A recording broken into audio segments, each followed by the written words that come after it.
நண்பர்களே, சொக்கெல்லாம் மாட்டிட்டு பையன் என்ன நினைக்கிறான்னு பார்க்குறீங்களா? பையன் காலேஜ் கிளம்பிட்டான். ரொம்ப நாள் கழிச்சு காலேஜ் போகிறான்.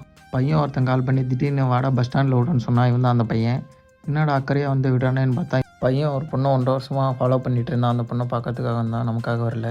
அந்த பொண்ணு என்னவோ இவனை கண்டுக்காது. பையன் லவ் செய்கிறதுக்கு ஒரு ரெட் கலர் உடஞ்சாட்டு போட்டு விட்டு போயிட்டேன். பையனுக்கு ஒரு டாட்டாவை போட்டு காலேஜ் வந்துட்டேன். காலேஜ் வந்த முதல் வேலையாக பயோமெட்ரிக்கில் கைரேகை பதிவு. வகுப்பறைக்கு தாமதமாக தான் போனேன். நம்ம நேரம் பார்த்து வகுப்பறையில் யாருமே இல்லை. நண்பர்கள் மட்டும் ஏதோ சின்சியராக பண்ணிட்டு இருந்தாங்க. ஒரு நபர் 4 நோட்டு போட்டு பெஞ்சு தேய்கிற அளவுக்கு எழுதுன்னு எழுதிவிட்டாங்க. இதை பார்த்து எனக்கு கேராஜ் ஜோரா போயிட்டு ஒரு டீ ஒன்று போடலான்ட்டு போயிட்டோம். இவர் வேறு யாரும் இல்லை, என்னோட நண்பர் தான். நம்ம கல்லூரியில் டான்ஸில் பேம்பஸ் ஆகிட்டாரு. நானும் நம்ம பேம்பஸ் நண்பரும் பேச்சுவார்த்தை நடத்தி விட்டு மதிய உணவாக நாஸ்டா சாப்பிட்டு ஃபாஸ்ட்டாக கிரவுண்டுக்கு கிளம்பிட்டோம். கிரவுண்டில் பார்த்தீங்கன்னா இன்றைக்கி ஒரு வாக்கிங்கை போட்டேன். என்னடா பையன் கண்டதை சாப்பிட்டுட்டு இருக்கான்னு பார்க்குறீங்களா? அது வேறு ஒன்றும் நண்பர்களே, வீட்டு முறை உணவு தான். டயட்லாம் பெருசாக ஃபாலோ பண்ணல. சரி, இந்த லியோ போய் நான் பார்க்கலான்ட்டு போனால் ஆளை கண்டுக்கவே மாட்டான். ஒரு வழியாக நம்மளை கண்டுபிடிச்சிட்டான்.